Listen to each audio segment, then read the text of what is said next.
This is Southstoke in Oxfordshire, a small village with a history as a close-knit community. Central to this community was the village shop, owned by the Allum family and run until 1999 by Ray Allum, a World War II veteran and ex-prisoner of war. Whilst I was walking the Ridgeway, passing through Southstoke in 1998, I met Ray. He so impressed me with his zest for life and cheekiness that I wanted to come back and find out more about him. What age are you? 83. Yeah. You don't look it. I know, that's what everybody says. You don't look No. it, that's amazing. No. Barely 5 feet tall, Ray Bunny Allum was a much-loved character in Southstoke, so much so that the village mourned him twice. Once by mistake. This is his story.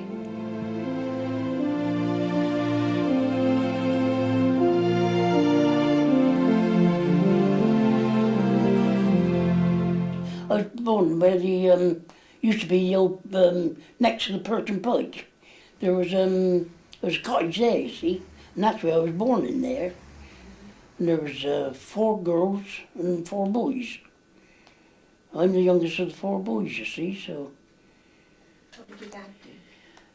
He was at Didcot on the railway. There's on the, I think it was on there somewhere, you see. So he used to bike from Southstoke to Didcot every day, and then come back to Southstoke at nights. And Did you go to school in the village? yes, but I know I was a young devil who never wanted to go to school, and they always wanted. My sister used to take me, and when I got to school, I'd turn around and run back home again. They'd keep on taking me back to school all the time, you know. I never wanted to go to school. What did you do for fun in the village, Ray? All the devilment you could get up to. Yes, go and knock people's doors, you know, tie the doors together and knock the doors and bang, bang, bang. All sort of things like that. That's all we used to play about. Most of the doors, you see, 4 in a row or something like that. What about Mum? What did she do? Looking after you lot? Well, yes, that's all it was, more or less, looking after us, yes. Yeah. Did you play football or Yeah. sport? Oh, all sport, any sport. Did you play Football, cricket. I used to go, well, I never want to brag, but they used to, if we had a team and they ever put anybody on, you know, a good batsman on the other side, they'd always try and get me on bowling, because I was only a slow left-hand bowler, and I could make that ball twist and turn all over the show, you know. I had some cups up there. What were the cups for? Running. Running? So Yeah. you used to run? Yeah. 200, 120 yards, 240. I think that's what it was, yeah. How did you get your nickname? Because I could run so fast. Bunny, you see. That's it, yeah. Did you have a girlfriend? I've had several girlfriends and I never got stuck to any of them, so. Were they from the village? Yeah, some of them was, yes. One of them, well, I thought that something was going to really happen, but things went wrong, and there you are. I never got. So in the end, I said, right, that's it. I'm never going to have none. Were there any dances? Did you go into? Oh yes, I used to be lovely. I did. I shouldn't brag about it, but I used to be a lovely dancer. But there was only one thing I couldn't do with dancing. I couldn't reverse. I could dance, but I could not reverse. And I lost many a prize at dances because I just couldn't reverse. Did you drive? No. Only everybody mad. So when did Dad start the shop? 35. He lost a job, you see, and then started off butchering first. And then people used to say in the village, well, we haven't got a grocery shop in the village. Why don't you start groceries, you see? Well, a brother of mine, he used to do hairdressing. And so he had to pack in that hairdressing, so to let my father have the have the shop, you know, have it all together then, you see, so, and that's how the shop become a shop, because it was only a little old wooden building. And then, of course, when years ago, then it was when I had to have it all rebuilt and make it into a decent shop, you know, like it is now. I don't know what it's like now. I was going to say I haven't seen it for a couple of years. Used to have the old trades boy, same like I used to have. And he used to go and take out groceries all the way around the village and the little stoke and everything like that, you know. He used to carry on. And Events in Europe were moving ever closer to involve the village and the Allum family. The summer of 1939 changed everything. Did you have to join the army or did you volunteer? No, we volunteered, yes.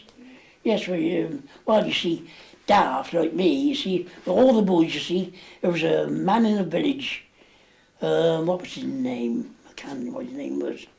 He was a colonel or somebody like that. And he had all us boys just out in the village one night. And Dad come to me, he says, you know what that man's up to, don't you? He says, there's going to be a war. He says, and he said he'd be trying to persuade you lot of boys to join the army. Oh yes, let's join the army. Oh yes, that was all fun. Of course, when I got home, Dad said, did you take any notes what that man was on about? I said, yes. I said, he wants us to join the army. He said, do you know there's going to be a war? I said, oh, of course, and I said, there's no war. What's wrong, you see? They knew there was going to be a war. But we just ignored it. Of course, when I joined all in there, and then, of course, not long after that, of course, they called us all up. Ray became number 5384379, Private Ray Allum, Oxenbucks Light Infantry, 4th Battalion. Brother Reg became number 5384427. Francis, better known as Joe, went into the war effort on the farm. Harold joined the Desert Rats. Ray and Reg reported to the village hall at Nettlebed. Here they were divided into different companies and sent to Newbury for training. But we didn't know nothing. The rifle I had, they couldn't understand why I wasn't shooting properly. And the darn thing is, it was all, something was wrong with it. Fellow soldier Jack Newitt remembered little Bunny Allum on route marches, having to take more steps than anyone else because he was so small. Before long, the 4th Battalion left for France, and Ray and Reg were separated. On the 25th of May 1940, the 2nd Gloucesters, the 4th Oxen Bucks, 4 anti-aircraft guns and 1 anti-tank battery arrived at Montcassel and all dug in. The magnificent evacuation of Dunkirk had begun. Ray and Reg were now part of the 90,000 who were ordered to hold the line. And this Sergeant Major come along one day, and we said to him, he says, about these Germans was all lined up along there. He said, I'll sort them buggers out, he says. What did he do? Let all some round, I don't know where it come from, but he landed right bang on where this lot of Germans has got this, whatever they were building up there. They were building something. It might have been only a bluff, mind you, or it could have been something real. I got 5 rounds of ammunition. That's all I got, was 5 rounds of ammunition. Yeah. And you're supposed to let one of them off every so often. You see, probably one chap along this line, he'd fire his, and then somebody else would fire one, and then somebody else longer, and then somebody else go back again, go back until you use all your ammunition, you see. What did you do then? Well, you just, well, that's it. That was when you try to get back then, you see, try and get back to England. Ray was shot 3 times. This lieutenant, I think he was, he shouted at me and he says, come on, Allum, he says, come on, he says, come back. I said, I can't, I said, I've been wounded. And he said, well, he says, try and get back, he said, and we'll get you away. Well, of course, I couldn't move. But the Germans was shooting about all over the show. I was a chap that was driving us, an air driver, he got killed. He was killed, well, he must have been laid dead close to the side of me, you see. The war diary of 2nd Lieutenant D.W. Wallace recorded on the 27th of May that between 0800 and 10:30, one machine gun was shooting down the railway line from the right flank. Number 538-4722, Private Blake, was killed. Number 538-4379, Private Allum, believed killed. Upon hearing the devastating news, the village assumed the worst and held a memorial service for Ray.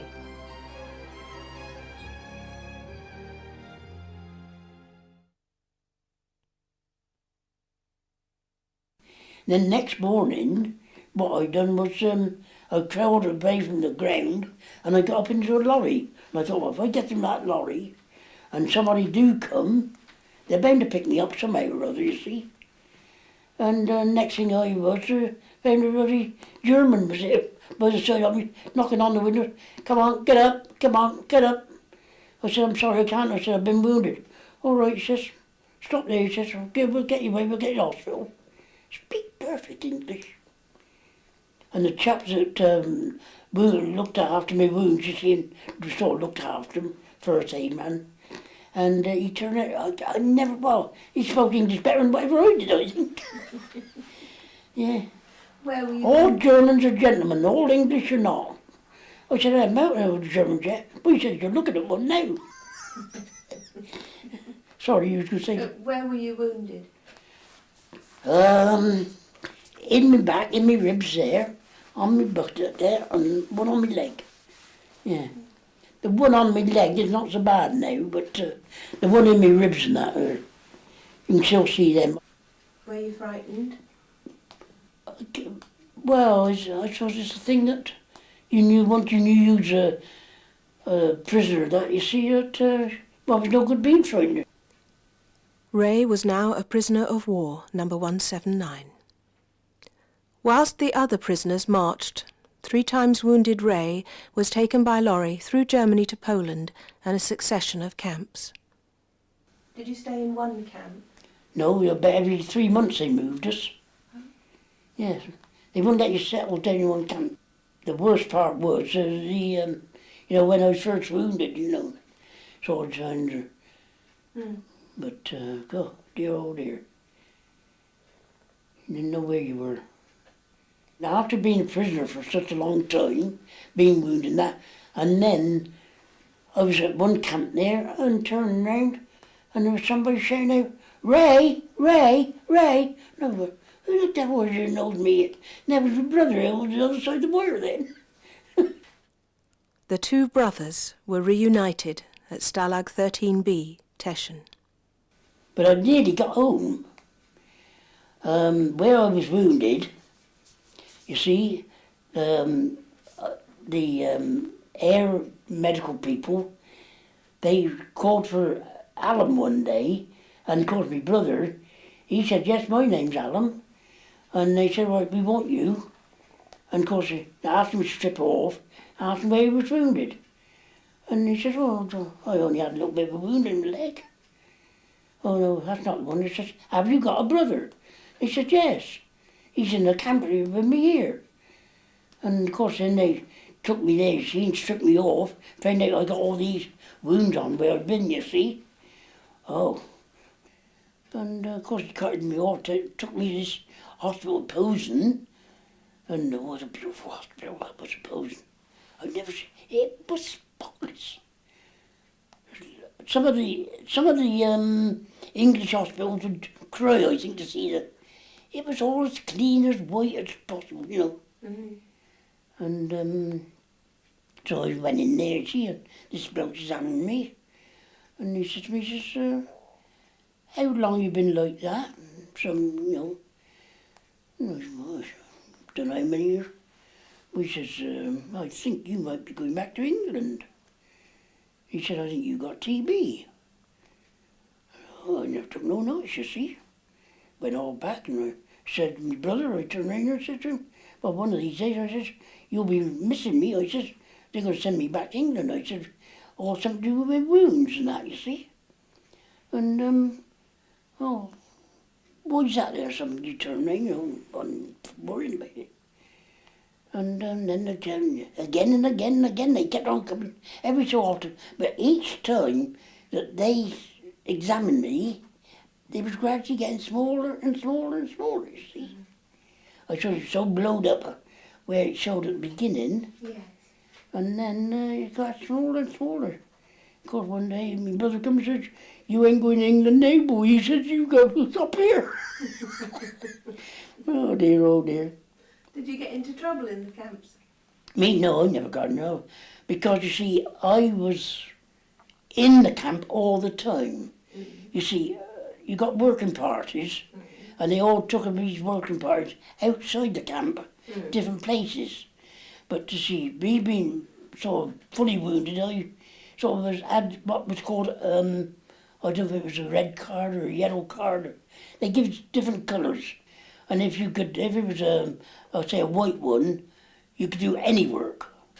If it was a different colour, you could do light work. Or with me, it was only light work, you see, and I could only just sort of go, often go out with a German, you know, and go and get some load of bread or something like that, you know. You had enough to eat in the camp? Well, it wasn't enough, but you had to make out what you got, you know, sort of fashion, so. But their soup, what they was called, was like a bowl of water.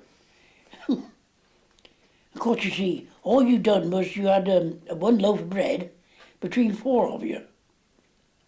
And it could be sort of cut in, and you had to make that last for each day. So if you wanted anything to eat for breakfast, bread for breakfast, you couldn't have anything for dinner. Or leave it for night time, see? Because only one slice. One slice a day, you see. That portion, you see, was cut in a loaf of...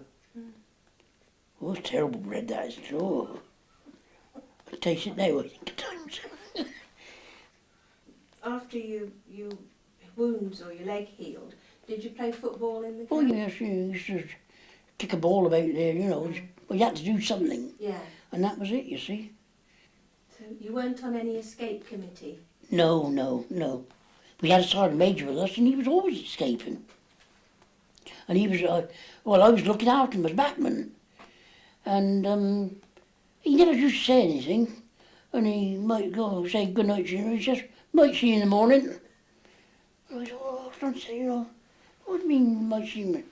He done the bunk, you see, during the night. And about 3 or 4 days, week after, something like that, he'd come back and bring back into the camp again.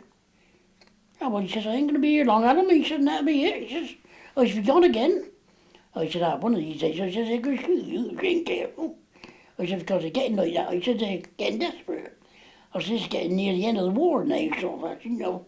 Well, 43, 44. Did you get news of the war in the camp? Only my chaps bringing stuff in used to bring a radio in or something like that, you see, and hide it. Did you get Red Cross parcels? Yes, we always got a Red Cross parcel, yeah.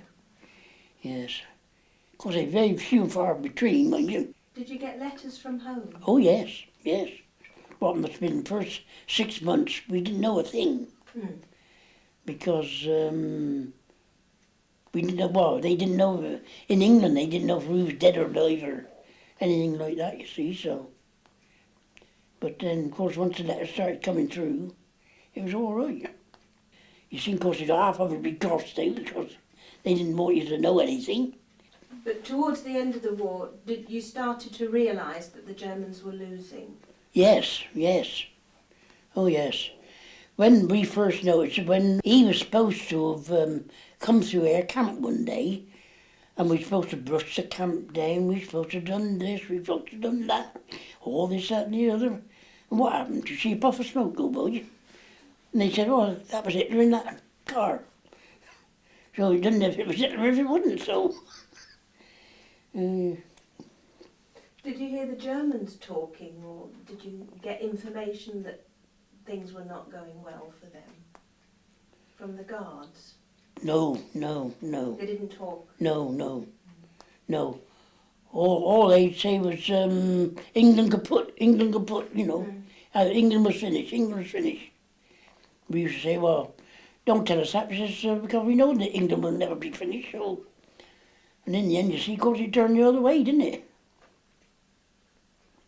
It was, when Hitler had packed in, you see, that was it. They all packed in then, there's no mistake about that. How were you liberated? There was a lot of bombing and that going on. And one day we was told to all go into one big camp. And so we wouldn't know exactly what it was. And the German was on guard of us. He wouldn't say anything. He says, we don't know nothing. Just a couple of Americans stood outside, you see. And this bloke, he just took his rifle and that was it. So that they walked into the camp and just took over? Yes, yeah. Yes, that was it, yeah. They let us all out on the outside, you see, then. Because we didn't know what was happening. It was a day of days, that was, in one way. And then, of course, then after that, you see, we all gradually got home and that was it, so. How did you get home? Did you Fly. start off in a lorry? Fly. They flew us home. Mm. Well, they landed us in France, you see. That's where they landed us at the beginning. Then we could only go a certain place until they'd sort of, what we said, delouse us, you know. Make sure you hadn't got anything on you, anything like that. Stripped you all down and everything like that, and then give you fresh clothes, new clothes, all this and the other. I think it was only about 12 people in a plane, I think, or something like that. They flying everywhere. All these little Dakotas, wasn't it? Was it Dakota? Yeah. And there was landers everywhere in England. And people just said it after, you know. They said, oh, well, there's another one there. Wonder who's on that one, wonder who's on that one, wonder who's on that one, you know. Yeah. How did you get back to South Stoke? Well, we come down the train, all from different places, see, down to Reading, and then we come to Goring. And the first chap I met was a railwayman. Used to be the porter at Goring. And he turned around to me, he says, the taxi driver will come pick you up. He said, don't give him any money. He said, because that's all free. For you people, everything's free. Did your family know you were coming home that day? Yeah, I think they must have done, yes. I think they was. I know because I know they all got the flags all outside, so they must have known we were coming home, so yeah, all the flags are all hanging out. Then the party started then. Yes. We was lucky. All three of us, you see, and all of us come back, you see. But I got them just at dinner time. And I know the first thing I had was a good rice pudding. And they made a rice pudding for me. And were your mum and dad still running the shop when you got back? Mum was there, but Dad had died during the war. John while I was there, yes. Yes. I think he got pleurisy. He had pleurisy, yeah.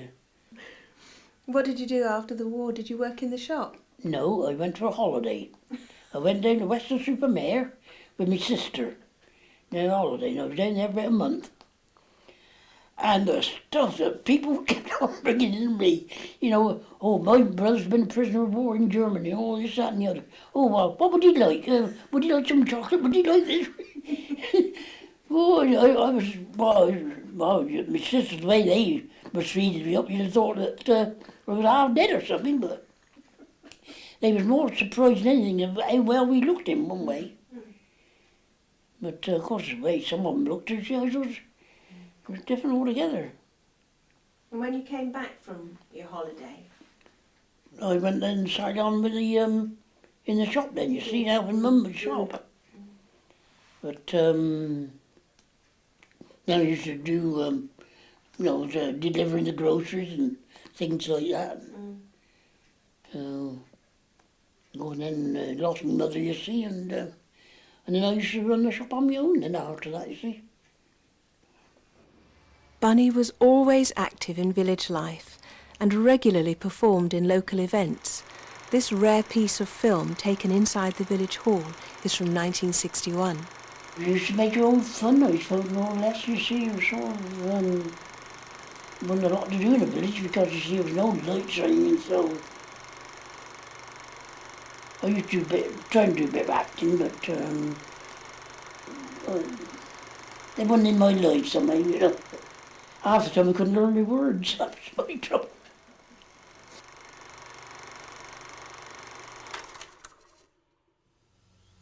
There was no part of village life that Bunny was not involved in, from working on Mr. Phipps's farm to the youth club and to the church. Oh yeah, I used to love being in the choir in one way. Did you do anything else? Eh? Did you do anything else with the church?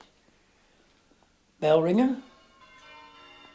Bell ringer for about 50 years, I think.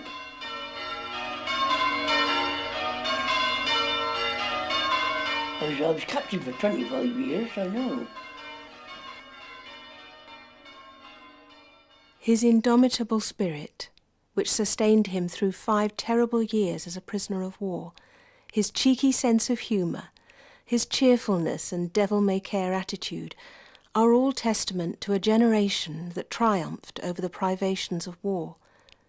The warmth of feeling from a village for one of its sons is surely testament to a community in the true sense of the word. The whole village became Bunny's extended family. He would open the shop on a Sunday for an hour just to sell ice cream for the children. Whole families have grown up with the familiar sight of Bunny's shop. 92 I had one hip done, and in 94 I had the other one done, and up to 92 I was riding a trades bike. Then I had some bricks put over by that telegraph pole over the other side of the road there. I see it, yeah. And built sort of a thing so I could get on the bike. But the trouble was, you see, when I got somewhere, I couldn't get off. Get back, yes, of course. It was getting off and getting back again, you see. So I had to pack that in. So what I done then, I went and got a ladies' bike. But after my dad had my second hip done, I couldn't do that even then. So you see, you know, these joints, you see, they're not what do you call it, vegetable? No, that's not the word, Flexible. is it? Flexible, yeah. Yes. And of course, you don't move so easy as what. No. Oh, there we are. Still, you've done well, haven't Oh you? yes, oh yes. Enjoy it down here. Oh yes, yeah.